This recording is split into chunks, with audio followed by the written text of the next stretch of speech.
Yes, it is me, Market Vendor here again today. Well, last week at the annual general meeting of One Caribbean Media, there was an attempt by the government of Trinidad and Tobago to have two representatives elected to the board of One Caribbean Media. Now, the board of One Caribbean Media and the management of One Caribbean Media had indicated ahead of the meeting that the two candidates proposed by the government were not going to be acceptable. In one case, the gentleman was working with a competitor of one of the subsidiaries of One Caribbean Media. Now, you can't have your competition sitting down at your table and knowing all of your business. That's like having the enemy, so to speak, come into your house and you disposing of all your private information with somebody that, might take it now and go and use it somewhere else and cause you embarrassment. So my mind boggle a little bit to wonder, but why would the government want to persist despite being told that the two people would be unacceptable? We're trying to get them on the board. And furthermore, I would like to understand why it is that government want to be in media, because, there should really be a separation between the fourth estate and the government. Now, having told you that they are unacceptable, why would you still persist with it? So you have to wonder what really was the agenda, because you said to put it to the vote anyhow. Well, it went to the vote and it got defeated. Now, somebody looking on might ask the question, well, Market, what's wrong with that? They got 20-something% of the business, the shares. They're entitled to a couple of board positions. You don't think so? And I might agree with you, but it is who you're going to select that is going to be the problem. You understand?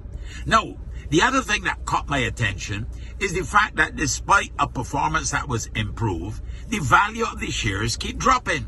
And I have a suspicion that this is being sort of gerrymandered in a way.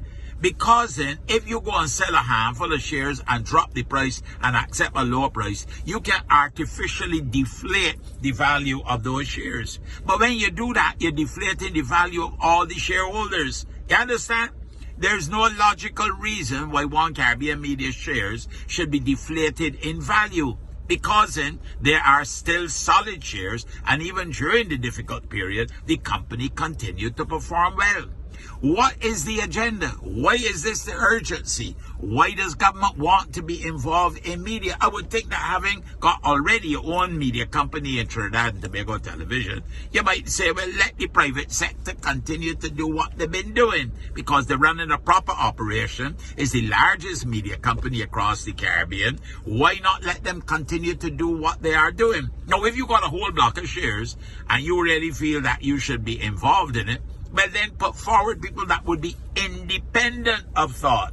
We got to watch this here, because you got to protect the media from interference by governments, and no matter which government it is. You understand? So a Market Vendor feel that there's more in the mortar than the pestle. Old people just tell you that. Is there a hidden agenda? And if so, what is that agenda? You got to have eternal vigilance, my people. You understand? You got to be always vigilant with these matters to protect the interests and the independence of the media house. The media house win the battle this time, but who knows what might happen on a future occasion. I am only a Market Vendor, but I can continue to watch this. But something in it don't smell right to Market Vendor. I feel that there's another agenda somehow, and I'm wondering what that agenda could possibly be. The mind is boggled sometimes. Market, gone for now, but you have a blessed and a wonderful day. You hear? Yeah.